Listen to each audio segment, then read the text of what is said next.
بيراميدز بيفوز على فيوتشر في مباراة القمة التي جمعت الفريقين في الدوري. أهلا وسهلا بيكم أحبابي وأصدقائي متابعي القناة.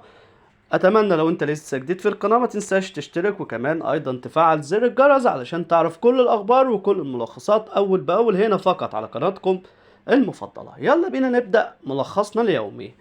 بيراميدز وبأداء رائع في الشوط الثاني قدر يفوز على فيوتشر ويحتل المرتبة الثانية ويصبح الفارق بينه وبين النادي الأهلي المتصدر نقطة وحيدة.